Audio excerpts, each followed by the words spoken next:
Bună, dragilor, și bine ați venit la o nouă filmare. De această dată te invit la 2 citiri de tarot, în cadrul cărora vreau să văd ce mesaj are Universul în acest moment să-ți transmită, dar de asemenea vreau să văd și ce urmează în viața ta din momentul în care tu vezi acest videoclip. Da? Și avem numărul 1, piatra roz, numărul 2, piatra albastră. O să te rog să alegi intuitiv, poți să asculți și ambele numere. Poți să asculți și un număr pentru dragoste, un număr pentru carieră și bani, un număr pentru tine, un număr pentru altă persoană. Fix cum simți, fix așa procedezi. Și începem cu numărul 1, piatra roz.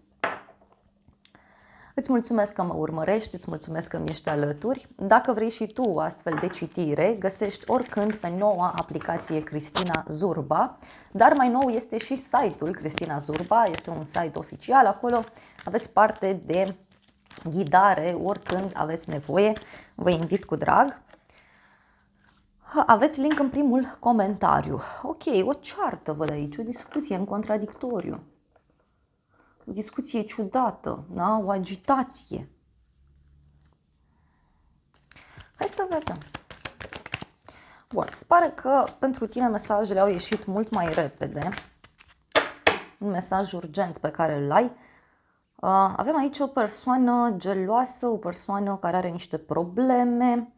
Da, văd aici că parcă se finalizează o perioadă de gelozie, o perioadă tensionată, poate este o perioadă în care te-ai agitat în legătură cu anumite aspecte ale vieții tale.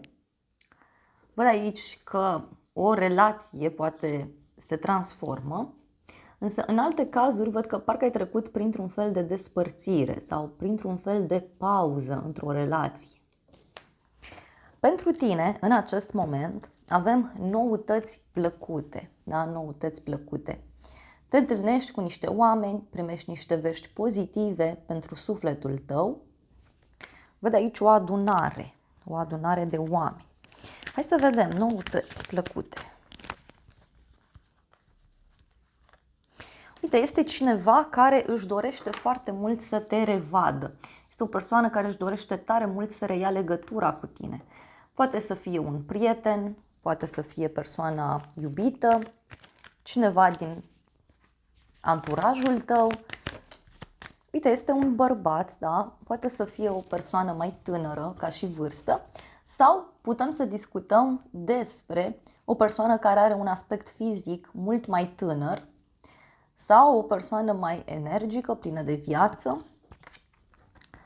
Pentru casa ta avem aici realizarea dorințelor pentru casa ta, deci aici tu îți dorești să realizezi ceva pentru sufletul tău, iar cărțile spun că răspunsul este pozitiv. Da? Ți-ai propus să faci ceva, mâncare, curățenie, ți-ai propus să te ocupi mai mult de casă, de viața ta. Ia să vedem noi, realizarea dorințelor. Da, e o situație aici de blocaj, da? Uite, sunt niște piedici, intrigi între femei.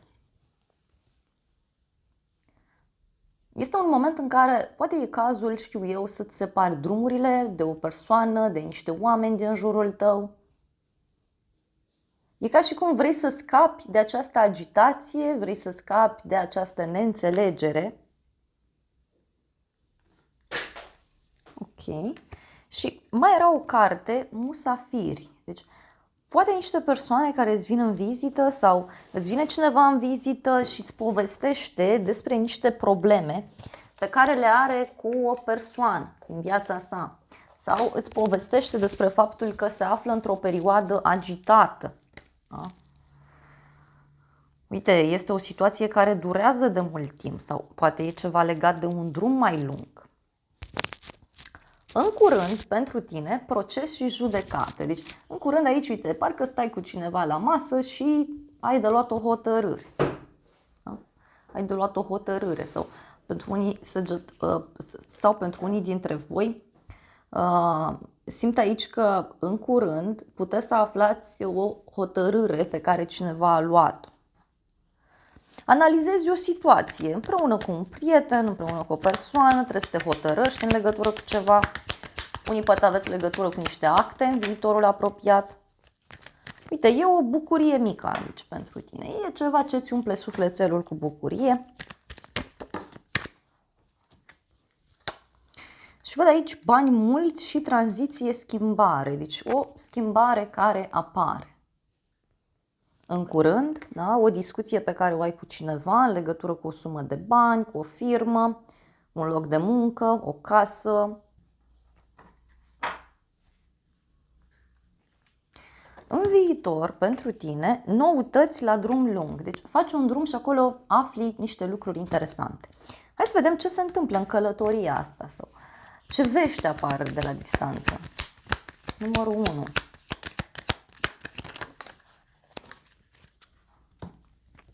Numărul 1. Avem o veste despre un final și te dorește cineva. Da? Unii puteți să aflați de o persoană, da, că a închis o situație sau poate vreți să închideți voi ceva. Afli de o persoană care te dorește și care ia o hotărâre. Poate să fie o relație la distanță aici care se poate forma, știu eu. Hai să vedem. Ce nu știi tu? Un bărbat în vârstă. Tu nu știi ceva în legătură cu un bărbat important. Ia să vedem. Ce nu știi? Ce nu știi? Uite, omul ăsta are o discuție cu cineva. Da? Omul ăsta e foarte gelos în acest moment. Da? Sau are niște probleme cu un prieten, cu o persoană din jurul său. Un prieten i-a spus ceva. Și în cadrul unei discuții, uite, tu ești lăudat, ești onorat, ești foarte bine susținut.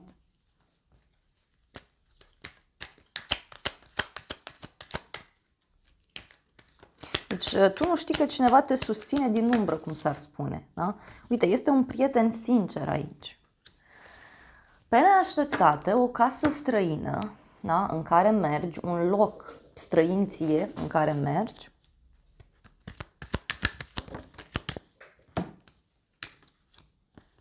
O scrisoare și o bucurie mare. Deci e ca și cum primești un răspuns de la o instituție, de la o firmă sau pentru unii poate să fie și o vizită pe care o faceți undeva și acolo vă bucurați, vă vin niște vești bune.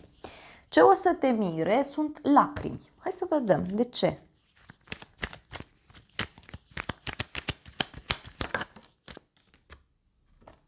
Boală, să nu disperi. Ok. Ceva legat de o femeie matură.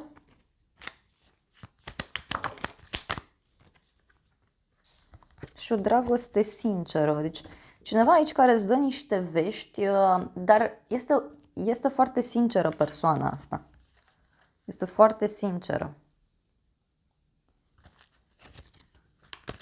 Este o femeie matură, asumată, cu o experiență de viață. Este și o gelozie aici pe care o văd eu. Hai să vedem puțin despre ce este vorba. Vreau să vedem ce nu știi tu aici, ce discuții au loc, ce nu știi tu în legătură cu omul ăsta. Bun. Ei, este o discuție pe care persoana asta o are cu o inamică sau cu un inamic. Da? Are legătură cu o persoană care, știu eu, nu e sinceră sau are legătură cu o persoană care stă și-și apără casa, își apără teritoriul, da? Sunt niște discuții aici pe care cineva le are foarte, foarte intens. Hai să vedem pe neașteptate ce cu bucuria asta și cu casa. Este o bucurie legată de zona medicală pentru unii, o problemă de sănătate, da? O bucurie legată de o instituție publică, da? Sau poate să fie și o însănătoșire.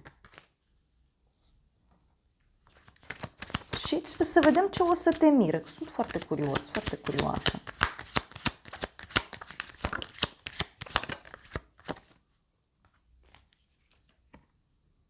O să te mire, da, o încurajare foarte mare pe care o primești tu de la o femeie matură, de la o femeie cu experiență. Sau o discuție pe care o ai cu persoana asta. Uite, niște mesaje. Niște discuții poate legate de un copil sau niște discuții pe care le ai aici cu persoana asta legate de un nou proiect, o nouă situație.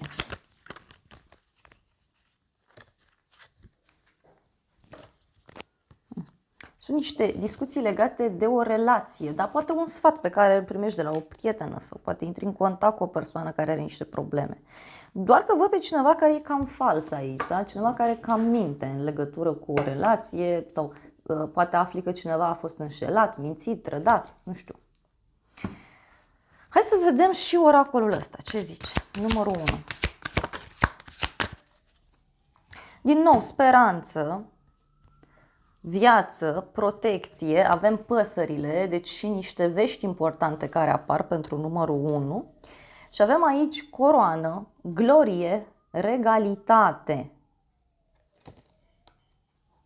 Deci aici este bine să-ți păstrezi speranța, pentru că eu văd un succes, văd o bucurie pentru tine, o încoronare, adică urci mai sus, ești mult mai bine susținut. Și din nou avem aici copil, inocență, puritate, cineva care este foarte curios. Deci poate ți se cere să-ți păstrezi oarecum acea puritate, acea încredere, acea liniște. Mai vreau un mesaj. Așa simt, să mai extrag un mesaj pentru numărul 1.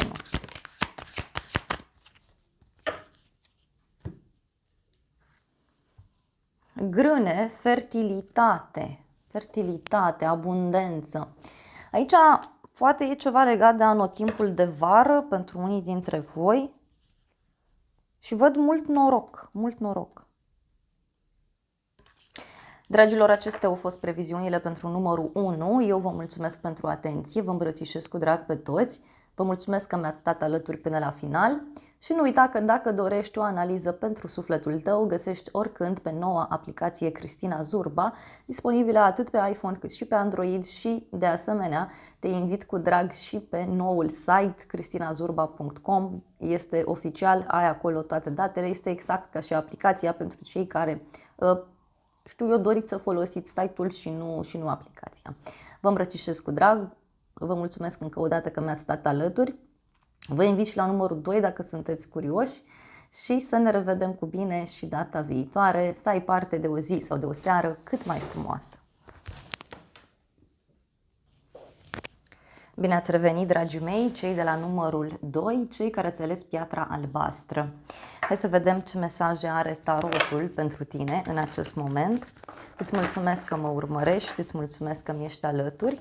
Dacă dorești și tu o citire pentru sufletul tău, găsești oricând pe noua aplicație Cristina Zurba, disponibilă atât pe iPhone cât și pe Android. De asemenea, ai și site-ul oficial în care poți să intri dacă nu ești familiarizat cu aplicațiile sau dacă îți place mai mult să stai pe laptop, pe calculator. Da? Ai link în primul comentariu. Hai să vedem, dragii mei, numărul 2. Ce trebuie voi să știți?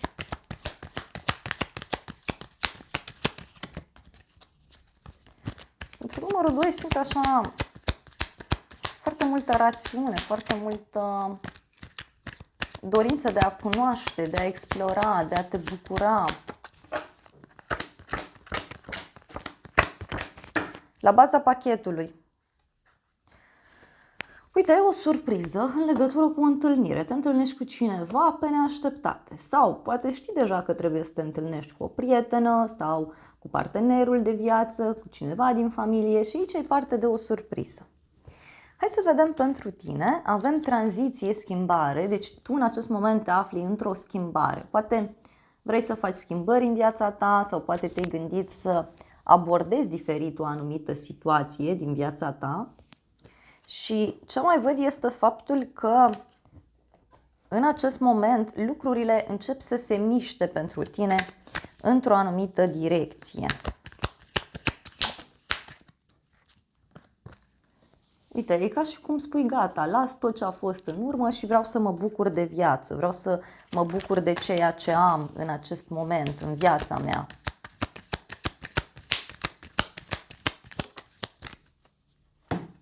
Da, e ceva legat de o persoană aici care poate a încercat să te trădeze, poate este o persoană puțin mai șireată, dar pe de altă parte e ca și cum tu încerci să te folosești de inteligența ta, încerci să te folosești de anumite experiențe, de anumite informații tocmai pentru a întoarce această situație în favoarea ta. Pentru casă avem un drum lung, deci o călătorie îndepărtată sau cineva care îți vine de la drum. Poate să fie și o discuție cu o rudă sau cu un prieten, cu cineva care cumva este în altă țară, în alt oraș. Pentru alții pot fi și niște discuții serioase în legătură cu o mutare, în legătură cu o relocare.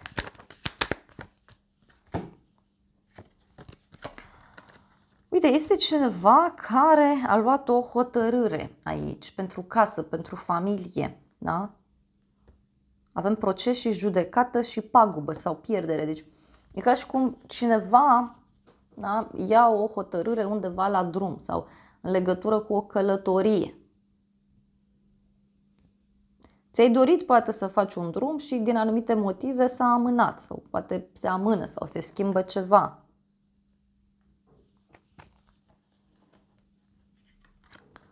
În curând, cununie, relație, deci în curând poți să faci o înțelegere cu cineva, poți să cunoști o nouă persoană sau poți să te vezi cu un cuplu. Poți să afli și niște informații frumoase legate de un cuplu din jurul tău, adică doi oameni care sunt împreună. Hai să vedem în curând. Uite, vei reuși ceea ce gândești în legătură cu o relație.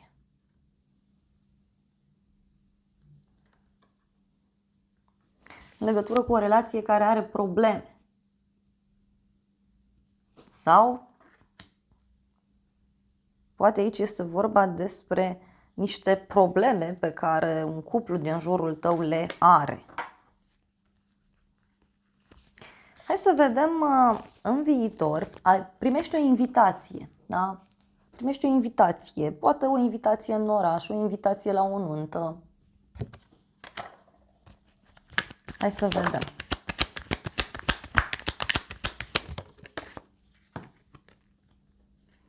Ești lăudat, onorat și o veste bună. Deci aici, uite, cineva te invită undeva anume și primești o veste bună, se clarifică ceva. Pentru alții poate să fie o veste bună legată de o instituție, de un act, ceva de genul ăsta. Ce nu știi tu este un noroc foarte mare pe care îl ai și despre care momentan nu ai idee. Hai să vedem ce-i cu norocul ăsta mare. Ceva se întâmplă și tu nu știi și e cu noroc pentru tine. Ce se întâmplă și tu nu știi? O petrecere, o amiciție, deci în cadrul unei petreceri, în cadrul unui eveniment important. Ce s-a întâmplat acolo sau ce se întâmplă acolo? Bani mulți. Ia uite. O petrecere, poate la o zi mare o să ai noroc sau poate este vorba despre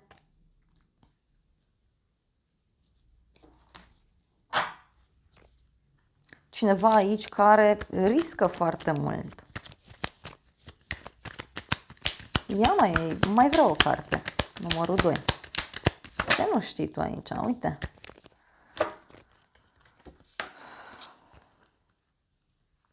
Uite, poate tu nu știi că cineva s-a despărțit sau cineva a ieșit recent dintr-o relație. Da? O întâlnire aici care a avut loc și o discuție destul de interesantă. E ceva care este în favoarea ta. Pe neașteptate, o bucurie mică pentru tine. O bucurie pentru sufletul tău. Noroc. Uite, e un noroc. E un noroc chior pentru unii dintre voi. E un noroc, da? Legat și de gelozie sau legat de o persoană, dragății. Nu știu, poate cineva a fost la o petrecere, cineva a fost la un eveniment, nu ți-a zis sau urmează să meargă și nu ți-a spus încă. Nu știu, poate vei afla de un botez, de o nuntă, o zi de naștere. Ce o să te mire? Realizarea dorințelor. Și hai să vedem prin ce mijloace sau despre ce e vorba. Din nou, un noroc neașteptat și o scrisoare. Eu simt aici că tu ai simțit să renunți la ceva. Ai simțit să te eliberezi dintr-o situație. Ai zis gata, cum a vrea Dumnezeu, da? Cum o vrea Universul. Și acum, deci, ai simțit extraordinar de bine, pentru că eu văd aici foarte mult noroc pentru tine. Deci e ca și cum se învârt roțile, se fac lucrurile în așa fel încât pur și simplu pentru tine e de bine. E o scrisoare, un noroc neașteptat, o veste bună care apare și pentru unii poate să fie și cu dragoste. De ce nu? Vreau să clarificăm puțin, să vedem ce nu știi tu aici și cu petrecerea asta. Întâlnire.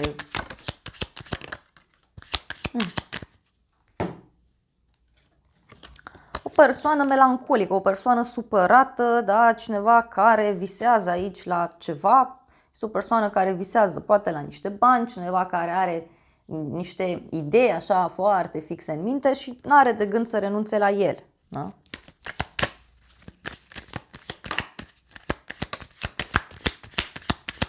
A fost o reuniune aici, da? O reuniune.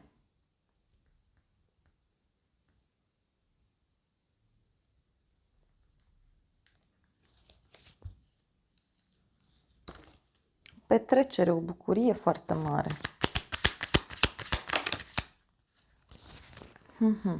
Bun. E ca și cum a fost o petrecere, a fost o întâlnire undeva și văd aici un prieten de-al tău sau cineva care a aflat niște lucruri interesante de un prieten de-al tău, de o persoană din jurul tău.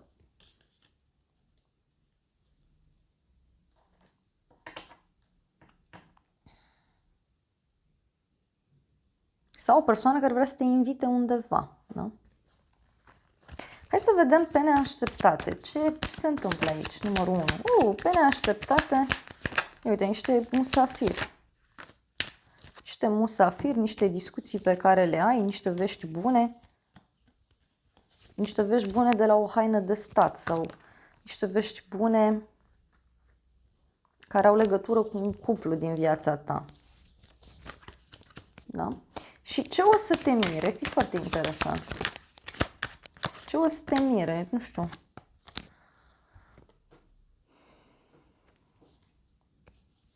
O problemă într-o relație sau poate o să te mire aici faptul că se rezolvă, se vindecă, se găsește o soluție la o relație, la o colaborare, la ceva anume.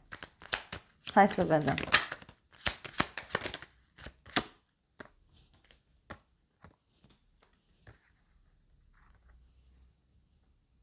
Să te mire o persoană aici, nu știu, parcă e disperată de gelozie, e o persoană care are prea multă încredere în ea sau în el, este o persoană care se crede prea mare decât este. Da? Și e un sfârșit aici. Sfârșitul unei perioade de blocaj. Hai să vedem și oracolul ăsta ce spune. Deci, numărul 2, nu știu, aveți un noroc absolut fantastic. Absolut fantastic. Au ieșit multe mesaje. Primul, lumină, fericire, speranță, înțelepciune. Deci tu mergi pe principiul ăsta. Un lanț, restricție, da? O restricție aici, e ca și cum tu speri să ieși din lanțurile astea, tu speri să ieși din blocajul acesta, poate este un blocaj emoțional, poate este o situație care te deranjează. Și apoi avem deșert, bariere, obstacole, provocări. Este clar că tu vei reuși să depășești aceste provocări prin fericire, prin speranță, prin înțelepciune.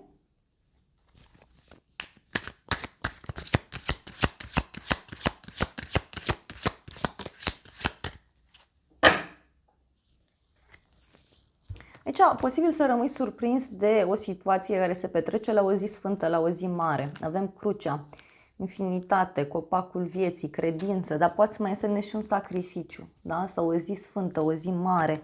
Aici, atunci e surpriza și are legătură cu abundență, prosperitate, un nou început.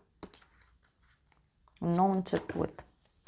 Dragilor, acestea au fost previziunile pentru numărul 2. Eu vă mulțumesc pentru atenție, vă îmbrățișez cu drag, vă mulțumesc că mi-ați stat alături până la final și de asemenea vă reamintesc de noua aplicație Cristina Zurba, disponibilă atât pe iPhone cât și pe Android, dar vă invit cu drag și pe noul site cristinazurba.com, acolo aveți mai multe informații. Vă îmbrățișez cu drag, vă mulțumesc încă o dată că mi-ați stat alături până la final, să aveți parte de o zi sau de o seară cât mai frumoasă și să ne revedem cu bine și data viitoare.